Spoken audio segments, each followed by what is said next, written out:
አላሁ አክበር ማሻአላህ እየገባ ነው ወንድማችን አንዋር እንግዲህ እንደምታዩት ያከባባ ነው ለረመዳን ለየቲሞች ለአቅመ ደካሞች ለሚስኪኖች ማስፈጠሪያ የሚሆነው የመጀመሪያ ዙር ዘይት ያስገባ ይገኛል።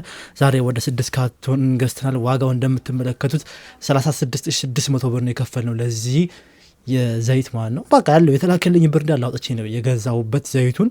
ከዚህ በኋላ የሩዝ የቴምር የዱቄት ያስፈልጉናል። ከቻለም ዘይት ተጨምሮ ምናን ነገር ገና ነው ወላሂ ምንም አልተነካም። አወለው ሁላችሁም ተንበሉ። አንዳንድ ሰዎች ደግሞ አካውንት ያላችሁ ነው የተለያየ አካውንት እየጠየቃችሁ ነው። አካውንት ሞልቶኛል ሁሉም እዚህ ጋር የምታዩቸው ሂጅራም አቢሲኒያም ዘምዘምም ንግድ ባንክም እነዚህ እንዳለ እኔ የምጠቀማቸው ናቸው። ኢንሻአላህ በውስጥ ካወራችሁ የምጠቀምባቸው አካውንት ሰጣችኋለሁ። ንግድ ባንክ ብቻ እዛ ጋር ስለመለጠፍ ነው እንጂ በውስጥ አወሩ ሁሉም ሰጣችኋለሁ። ሁሉም ምንም አይነት ብር የላቸውም። የምታስገቡበት ብር እንዳለ ወደ ሁሉም ያፈጥራል ቻሌንጅ ነው የሚገባው ለረመዳን ማለት ነው። ለየቲሞች ለአቅመ ደካሞች የኔ ትክክለኛ አካውንት ይሄ ነው። እነዚያ ሁሉ የምታያቸው ለዚህ ለቻሌንጅ የሚዘጋጀ አካውንት ነው። የዛሬ ያርገውና እንደምትመለከቱት ፕሪሚየም ደንበኛ ነበርኩኝ ያኔ ሀብታም በነበርኩ ሰዓት ማለት ነው። እና አሁን ግን አካውንቱ ላይ ያለው ብር ሳይው ራሱ ነው ቀልቤ ራሱ ገፍ ነው የሚለው። እና ዱአ አርጉ ሀብታም አላህ እንዲያረጋኝ እናንተም አላህ ያርጋችሁ። ሀብታም ብንሆን እኮ እናንተንም አናስቸግርም። የቲም አቅመ ደካሞችን ብራቸው ወጪን ሸፍሮ ነበረ። እናንተንም በየጊዜው እየመጣ እናሰለችም ነበረ። ሁላችንም አላህ ሀብታም ያደርገን። ሀብቱን ደግሞ በአግባቡ የምንጠቀም ሰዎች አላህ ያድርገን። ወደ ዛሬ ቪዲዮአችን እንገባለን። ሁላችሁም ይህን ቪዲዮ ላይክ አድርጉት፣ ቻሌንጁን አስቀጥሉት። ማሻአላህ ንያለ ሁላችሁም አሁን ላይ ነቃ እያላችሁ ነው። በርቱ ኢንሻአላህ። እንደው ዘይቱ ገብቷል። ቀጣይ ቴምሩም ሩዙም ዱቄቱም ይገባል ኢንሻአላህ። ዘይቱ ይሄ ነው እሺ። ዘይቱ ይሄኛ ነው። ፈስማ ማን ነው ምን ጭቃው ዘይት ነው። ብዙ ጊዜ ያው ረመዳን ላይ እናቶቻችን የሚጠቀሙት እንትን ነው ምንድን ነው ይባላል ለብስኩት ነው የሚጠቀሙት የጭቃውን ዘይት ነው። ፈሳሹን ደግሞ ለምግብ ምናምን ነው። ለጊዜው ፈሳሹ በጣም ተወደደብኝ። በጣም አነስተኛ ዋጋው የሚቀንስ የተባለው ዘይት ያገኘው ስንት ታውቃላችሁ? 2030 ብር ነው ከማከፋፈያ ማለት ነው። ሱቅ ላይ ሳይሆን ከማከፋፈያ በብዛት ሲገዛ 2000 ለሱቆች ልክ እንደሚሸጠው ከማከፋፈያ ላይ 2030 ብር ያገኘሁት። ይሄን ደግሞ 1650 ብር ያገኘሁት። ያዋጋ ለውጥ አለው። ሁለተኛ ደግሞ ረመዳን ላይ ብዙ ሰው ለብስኩት የሚጠቀመው ይሄን ስለሆነ ይሄንን ገዝተናል ማለት ነው። ኢንሻአላህ እንጨማምራለን። ሁሉ ነገር ግልጽ ነው ለእናንተ የምነግራችሁ፣ የሚደባበቅ ነገር የለም። ይኸው አካውንቱ ብቀንድ እንዳያችሁት 36600 ብር ነው የፈጀው ማለት ነው የዛሬው 6 ካርቶን ዘይት። አብራችን ቆዩ። በጎች የእግዚአብሔርን ቃል እየሰሙ ነው። አያችሁ ከውጪ እኛ እየጸለይን ባለንበት ሮጦ መጥቶ ቃል እየሰሙ ነው። ኢየሱስ ጌታ ነው። አሜን። ያው እንግዲህ ያያችሁ ነው። ይሄ መድረክ ሲሆን በቸርች ውስጥ በጎቹ እየሮጡ መጥቶ የእግዚአብሔርን ቃል እየሰማ ነው። ወንድሜ ዘመኑ ያለንበት ዘመን የመጨረሻ ነው። ሰው የእግዚአብሔርን ቃል መስማት እምቢ ቢል በጎች የእግዚአብሔርን ቃል መስማት ጀምሯል። ኢየሱስ ሊመጣ ቀርቧል። አሜን። ኢየሱስ ሊመጣ ቀርቧል። አሜን። እና ዛሬ ወደዚህ የመጡትን እንግዶች ናቸው። እያያችሁ ነው። የኢየሱስ መምጫ እንደተቃረበ በዚህ ማወቅ እንችላለን። እና እኛ እንመለስ ወደ እግዚአብሔር ቃል።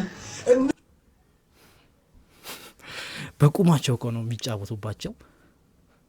የኢየሱስ መምጫው ዘመን እንግዲህ በግ እንግዲህ የእግዚአብሔርን ቃል መስማቱ የኢየሱስ መምጣቱን ሊመጣ እንደሆነ ምልክት መሆኑ ያለ ነው። እኔ በርግ እዚህ ጋር በግ ይታየኛል። የሚታየኝ በግ ግን አንድ በግ ነው። እናንተ ስንት በግ ይታያቸዋል? ኢላህ አሰላሙ አለይኩም ወራህመቱላሂ ወበረካቱሁ። አንድ ሴት በረመዳን ፈጅሩ ከመውጣቱ በስተፊት 1 ደቂቃ ሲቀረው ከሐይዷ ብትጸዳ ያንን ቀን ጹማ መዋል ግዴታ ይሆንባታል። ገላዋን የታጠበችው ፈጅር ከወጣ እንኳን በኋላ ቢሆን ችግር የለውም። ደግሞ አንድ ሴት ቀንን በሙሉ ጹማ ውራ ጀንበር ግብት ሲል ሐይዷ ቢመጣባት አሁን ጀንበር ግብት ሲል ነውና ሐይዴ የመጣው ዛሬ የዋልኩበት ጾም ትክክል አይደለም ልትል አይገባም። ጾሟ ትክክል ነው። ስለ ጾም ጥያቄ ካላችሁ ኮሜንት ላይ ገብታችሁ ጠይቁ። ኢንሻአላህ እኛ ደግሞ የተጠየቁት ጥያቄዎች መልሶቻቸውን ጭምር እናመጣላችኋለን። ይሄን ቤት ሰብስክራይብ አድርጉ። ለረመዳን ወሳኝ የሆኑ ጥያቄዎችና መልሶች ይኖራሉ፣ እናመጣላችኋለን። የነብዩ መሐመድን ሞት ሲሰማ በናፍቆት ያለቀሰው ታዳጊ ሁኔታው እንዴት እንደሆነ ልንገራችሁ። ይህ ሱዳናዊ ታዳጊ እናቱ ለኡምራ እንደሚሄዱና ነብዩን እንደሚዘይሩ ተነግረዋለች። እርሱ የጠበቀው በአካል ነበረ። በጣም ጓጉቶ ነበር። ነገር ግን መዲና ሲደርሱ ሁኔታው ሌላ ነው። እናት በዚህ ጊዜ ማስረዳት ነበረባትና ረሱል በአካል እንደሌሉ ተነግረዋለች። እናም ይህ ልጅ ማለት ነው እንዲህ ስቅስቅ ብሎ ያለቅሳል። እናትም ምን ሆነህ ነው ስትለው ትጠይቀዋለች። እዚህ ቪዲዮ ላይ እንዴ ረሱል እኮ ሞቱ እያልሽ ነበር፣ እኔ በጣም ጓጉቼ ነበር ሲላት ይሰማል ማለት ነው። እናትም ይህ የፍቅር እንባ ካየች በኋላ ኢንሻአላህ በጀነት እናገኛቸዋለን፣ እርሳቸው አሁን ጀነት ነው ያሉት ትለዋለች ማለት ነው። ልጅየውም በጀነት አገኛቸዋለሁ እንዴ ሲል አዎ ኢንሻአላህ በጀነት እንገናኛለን ስትል ነበር ለታዳጊው የመለሰችለት። ልጁም በዚህ ተጽናንቷል። ምን አይነት የረሱል ፍቅር! ሐሳብ አልቆብናል። በዚህ ጉዳይ ላይ ምን ሐሳብ ይሰጣል? ያሰላም ማሻአላህ አላህ ያሳደገው እንደዚህ በረሱል ሰለላሁ ዐለይሂ ወሰለም ፍቅር እንደጸና እውነተኛውን ሙሐባ እንደያዘ አላህ ለተሻለ ደረጃ ከፍ ያለ ደረጃ አላህ ያደረሰው። በጣም ደስ የሚያስቀና ልጅ ነው ያላት። ማሻአላህ ያሰላም። እንደዚህ ገና በዚህ በልጅነቱ የረሱል ሰለላሁ ዐለይሂ ወሰለም ፍቅር ሙሐባ በውስጡ ገብቶ እሳቸው አላገኙም ብሎ አለቀሰ። ወላሂ የሚገርም ነው። የእንትኑ ልጆች ግን ይለያሉ። እግዚአብሔር ምግብ ይበላል ወይ ብዬ ነበር። እግዚአብሔር ምግብ ይበላል ወይ? እንዴት እንደዛልሽ? በጣም ነው ያስደነገጥሽ። እግዚአብሔር ምግብ ይበላል። እቺ ህፃን ልጅ እንደሰማችኋት እግዚአብሔር ምግብ ይበላል ያለች የመጀመሪያ ፖይንታችን ሱብሃነከ ያ ረቢ። እቺ ህፃን ልጅ እስቲል አእምሯ ኔቸር በሆነው በኢስላም ላይ ነው ያለው። ስትወለድ በኢስላም ላይ ተወለደች። በ80 ቀኗ ክርስትናን ተነሳች። ወላጆቿ ክርስትና አለበሷት። እሷ የምታውቀው ነገር የለም። እስቲ ግን አእምሯ ኢስላማዊ ነው፣ ናቹራል ነው። አላህ ቁርአን ላይ ፍጥረት አላህ አለው እስልምና። አላሁ አክበር። ኢስላም ሎጂካል ከአእምሮ ጋር ስምሚ ነው። ፈጣሪ አይበላም፣ አይጠጣም፣ አይወልድም፣ አይዋለድም። አለቀ። ያ ነው አእምሯ ላይ ያለው። ጥያቄም ተነስቶባታል። ሁለተኛ ፖይንታችን በመጽሐፍ ቅዱስ ላይ ያለው ኢየሱስ ክርስቶስ ምግብን ይመገብ ነበር፣ እንቁላልን ይበላ ነበር፣ ቂጣንን በልቶ ነበር ከመሰቀሉ በኋላ። ባጭሩ ምግብ ይመገብ ነበር። ሐዋርያቶችን ምግብ ሊገዙለት እንደሄዱ ወንጌል ላይ ተቀምጧል። ግልጽ ነው አይደለም? ይህንን ፍጥረታት ያስገኘው ፈጣሪ ምግብ በላ ካለ ምን ሊከተለው?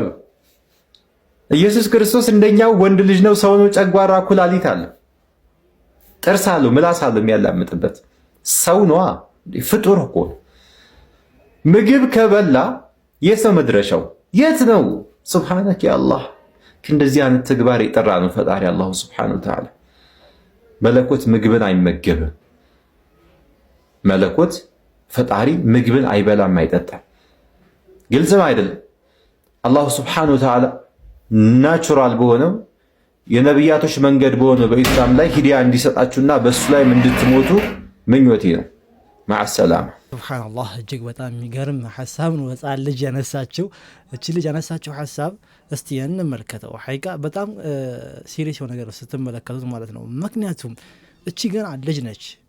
ልክ እንደ ትልቆቹ ናም ቢሆን ልጆች ትላልቆቹ ኖርማል ነው እነሱ አለ መብላት መጠጣት ተውትና፣ ከዚህ ቀደም አንድ ፓስተር ሲናገር እንደሰማችሁት ምንድን ያለው የኔ ጌታ ካካ እስከ ማለት ድረስ ነው የወደደኝ ብሏል። ሽንት ቤት ገብቶ ካካ እስከ ማለት ድረስ ነው የወደደኝ ሲል ተደምጧል።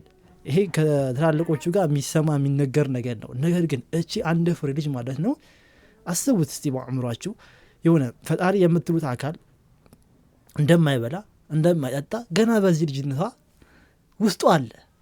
አስቡ። ምናልባት 6 ዓመት ሊሆን ይችላል፣ አትሞላም ትችላለች እኮ አይበላም አይጠጣም የሚል ነገር የሆነ አእምሮ ውስጥ አለ። ነገር ግን ፎቶ ላይ የምታየው አምላኳ የምትለው እየበላ ተመልክተዋለች። ጌታ ይበላል እንዴ ብላ ስትጠይቅ አትገረሙም ወይ? እኔ ወላሂ በጣም ነው የተገረምኩት በጣም። ምክንያቱም መቼ ገና አንድ ፍሬ ልጅ ይሄን ያህል ትምህርት አልወሰደች ምን አላለች። መብላት መጠጣት ለሰው ልጅ ብቻ ነው እንጂ ለፈጣሪ የተገባው ነገር አይደለም የሚለውን ነገር ልትረዳ እንዲቻለች ሐቂቃ በጣም ስለገረመኝ እናንተም እንድትገረሙና የተገረማችሁትን ነገር ደግሞ እስቲ ኮሜንት ላይ አሳውቁኝ። ገርሞኛል እኔ። ሱብሃንአላህ። ሰላት እንኳን ስገዱ ሲል ክራይቴሪያ አለው። መጀመሪያ ውዱ አድርገህ ከዛ እስቲንጃ አድርገህ ምናምን ብዙ ክራይቴሪያ አለው ለሰላት እንኳን ማለት ነው እንጂ እስልምና 2-3 ይፈቅዳል በሚል ሽፋን እዚህ ጋር እኮ አስቤዛ ተከልክለው ባሎቻቸውን ተነጥቀው ልጆችን የሚያበሉበት አጥተው ልጆች ትምህርት አቋርጠው በራቸውን ዘግተው በእስልምና ሽፋን እየተበደሉ ያሉም አሉ። አንድ ክርስቲያን ባል ሚስቱን ቢበድል ወይም ቢፈታ ማንም ሰው ሄዶ ክርስትና ያሸማቅቃል ላይ ነው። ምክንያቱም ጥፋቱ የሰውየው እንጂ ሃይማኖቱ እንዳልሆነ ሁሉም ሰው ያውቃል። እውነታው ሴትን ልጅ የምትበድለው ሁለተኛ ሆና ስለገባች ሳይሆን በደል በሁሉም እምነት ላይ አለ፣ በሁሉም አመለካከት ላይ አለ። በዓለም ላይ በሚሊዮኖች የሚቆጠሩ አንደኛ ሚስቶች አሉና እነሱም እየተበደሉ ነው። ልጆቻቸውን እየተበተኑ ነው፣ ትምህርታቸውን እያቋረጡ ነው። ታዲያ አንድም ቀን አንደኛ ሚስት መሆን ያሸማቅቃል ወይም ደግሞ ልትደበቁ ይገባል ሲባል ሰምተን አናውቅ። በደሉን ለመቃወም ከሆነ ሚስቶቻችሁን የምትበድሉ ወንዶች ማለት ይበቃሽ ነበር። ኢላማሽ ግልጽ ነው። በደለኛ ወንዶችን መተቸት እየቻልሽ ሁለተኛ ሚስት ብለሽ የዲን ርዕስ መጥቀስሽ አላማሽ በደልን ለመቃወም ሳይሆን እስልምናን ለማጥቆር የሞከርሽ እንደሆነ በግልጽ ያሳያል። እኔ አስተማሪ አይደለሁም፣ ነገር ግን በአደባባይ መርዝ ሲረጭ መርዝ ነው ማለት ሙስሊም መሆን ብቻ በቂ። ለምዕራባውያን ፌሚኒስቶች ጥሩ ተማሪ መሆንሽን እያሳየሽ ይመስላል። እስቲ በዚህ ጉዳይ ደግሞ ሁላችሁም በተለይ ሴቶች ሀሳባችሁን አስቀምጡበት።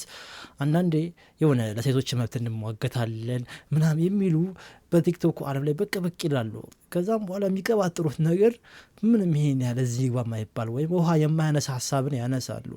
አሁን ቅድም ልክ እንዳነሳቸው ልጅቷ ምናልባት ሊሆን ይችላል እኮ በጣም ብዙ ቦታ ሴቶች ሊበደሉ ይችላሉ። አልተበደሉም አይባልም፣ ይበደላሉ። ግን የሚበደሉት ሁለተኛ፣ ሶስተኛ፣ አራተኛ ስለሆኑ አይደለም። ያ ነገር እኮ ወዳና ፈቅዳ ነው የምትገባበት፣ ወይ ተጎታ አለ የምትገባው ሶስተኛ ለመሆኑ ሁለተኛ ለመሆኑ ስትገባ ማለት ነው። ግን እዛ ከገባች በኋላ ደግሞ የሚፈጠሩ በትዳር ውስጥ አለመግባባቶች፣ አንዳንድ ግጭቶች አይደለም ባልና ሚስት ሁለት የማይተዋወቁ ሰዎች ተጋብተው ይቀርና በአንድ ቤት ውስጥ አብረው የሚያድጉ እናትና ወንድምና እህት፣ ወንድማማቾች፣ ሌላው ይቀርና እናትና ልጅም ይጣላሉ፣ ይጋጫሉ። የሆነ ሶስተኛ ስለገባች ዲን ኢስላምን ማለት ነው ለማጠልሸት የሚካሄድበት ርቀትና መንገድ ሊቆም ይገባል። እኔ እንደኔ ሀሳብ ማለት ነው። ለማንኛውም ወንድማችን ጃፈር እየገባ ነው፣ ወንድላችንም እንቀበለዋለን። ጃፈር ምን ፈለክ? አብራልኝ። ለምንድን ማበራለህ? እቀርጻለሁ። ትቀርጻለህ? እዚህ ትቀምጣለህ? እሺ፣ መረበሽ አይቻልም። እንግዲህ ጃፋርም ሊቀርጽ መጥቷል። ማይክ እናደርግለታለን። ቅር አይላችሁ ማለት ነው። እሱ ችግር የለውም። ማይክ አርግ። ለማንኛውም ጃፋርም ማይኩን ይዟል። ሁላችሁም አብራችሁን ቆዩ። አሰላሙ አለይኩም ብላ በቃ አንተው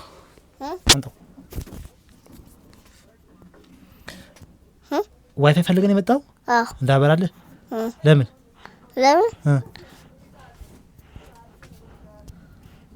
ምን ፈልገን የመጣው? ምን ፈልገን? ዋይፋይ ለምን ፈለግከው? ባያየ ነበረ። አሙሃል እኮ ቢቀርብስ? አሙሃል፣ እዚህ ጋር አሙሃል፣ ይቅርብህ። እንግዲህ ጀማዎች አሁን የማወራው ጃፈር ማለት ነው 2 ዓመት ከ5 ወር ምናምን ቢሆን ነው ስልክ ይዞ መጣ። የእናቱ ስልክ ዋይፋይ አብራልኝ ብሎ ማለት ነው። እዚህ ዘመን ልጆች ማለት ነው ስራችሁ ሆናችሁ ካልተከታተላችሁ ይሄን እንጃ ወላሂ ከባድ ነው። አላህ ይጠብቃቸው እንጂ ከባድ ነው። 2 ዓመት ተኩል ዋይፋይ አብራልኝ ብሎ ነው የመጣው። ዋይፋይ ምን ላብራለህ? ዋይፋይ አብራልኝ። ምን ልታይ ነው? ቲክቶክ ወይስ ዩቲዩብ? ምንድን ነው የምታየው? ቲክቶክ ነው ወይስ ዩቲዩብ ነው የምታየው? ቲክቶክ አይደለም። ቲክቶክ እንዳታይ። እሺ፣ ቲክቶክ ምንድን ነው አይታይም። እሺ። አዎ፣ ቲክቶክ አላየም ብሏል። ልክፈትለት። ቲክቶክ አታይማ? ወላሂ በል አታይም? ልክፈትልህ። እሺ፣ እንግዲህ ይሄ ስልክ እንዴት ነው የሚከፈተው? እኔ እኮ አላውቀውም። እንዴት ነው የሚከፈተው? ክፈተው ውስጥ ይሄ እንዴ አይደለ? ክፈተው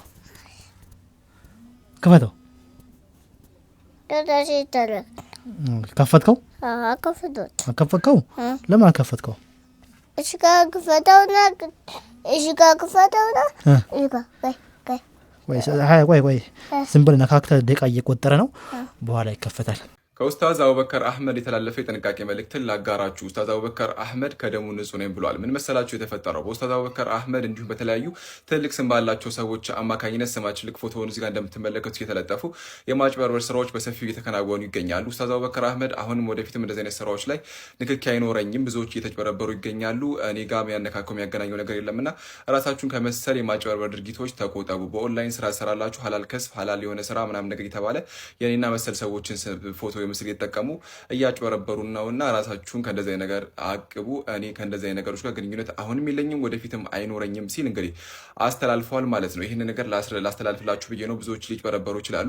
በተለይ ደግሞ እንደ ኡስታዝ አቡበከር አህመድ ባሉ በጣም በምንወዳቸው ሰዎች የሚመጡ ነገሮችን አንዳንዴ ሊሸጉዱ ይችላሉና ጥንቃቄ አድርጉ ተብላችኋል። ይህን ላስተላልፍላችሁ ብዬ ነው። ቪዲዮን በደንብ ላይክ፣ ሼር፣ ሪፖስት ያደረጋችሁ ለሁሉም ሰው አድርሱት። ሰላም አለይኩም፣ ይመቻችሁ።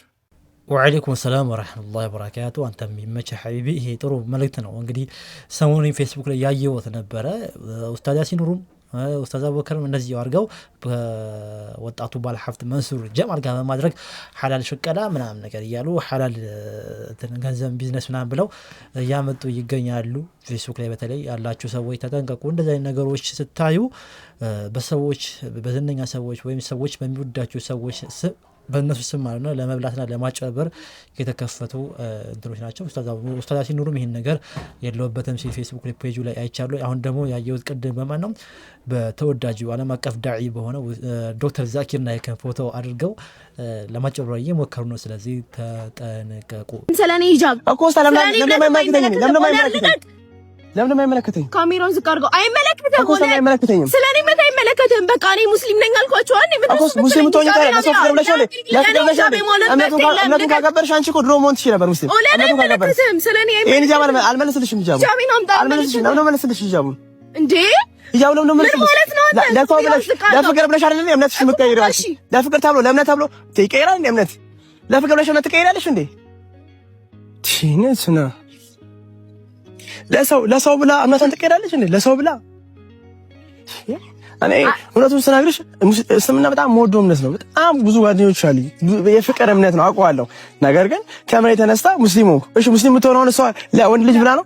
ለፍቅር ብላ ለወንድ ብላ መስለሟ አይደለም እያናደደኛለሁ። መስለሟ ሳይሆን ለምን ለአሚር ተብሎ ለምን ገና ለገና እኔ ስለመጣው እንደዛ ብሎ ነገር አለ እንዴ? ጀመር እንደዚህ ማድረግ አትችልም። እሷ ከኔ ደግሞ አሚርን መንጠቅ አትችልም። እኔ አንደኛ እንደምወደው እንደማፈቅረው ታውቃለች። ምን ያክል እሷ እንደምትወደው እኮ ማነው እኔ እንደምወደው እሷ ስለማትወደው ነው ይሄ ሁላ ነገር እያደረገች ያለችው። እኔ እንደማሸንፋ ስለምታውቅ እኮ አሁን ይኸውልሽ እውነቱን ስናግርሽ እሷ አሚር ወደው ቢሆን ኖሮ ድሮ ነበር እምነቷ የምትቀይረው። አሁን ቆይ ኦሊ እኔ እሰራላታለሁ ችግር የለውም። ቆይ ማድረግ ተረጋግሽ ያምራ። ሰው ልጅ እንዴት እምነቱን ይቀይራል? ይሄን ያህል ለወንድ ተብሎ እምነት ለፍቅር ተብሎ እምነት እንዴ? ተዋደው የሚኖሩ እኮ ብዙ ጓደኞች እኮ አሉ አይደል? ብዙ የምናውቃቸው ሰፈራችን እኮ አሉ ክርስቲያንና ሙስሊም ሆነው ተዋደው የሚኖሩ አይደል እንዴ? ተከባብረው የሚኖሩ ተፋቅረው የሚኖሩ አይደል እንዴ? ሰው ለእምነቱ እስልምናቱን ደስ ይላል እኮ ያምርባታል ብትሆን። ነገር ግን ሰው ልጅ ከልቡ ሲሆን ነው እምነት የሚቀየር ከልቡ። ከላይ ሂጃብ ስላደረገች እኮ አይደለም።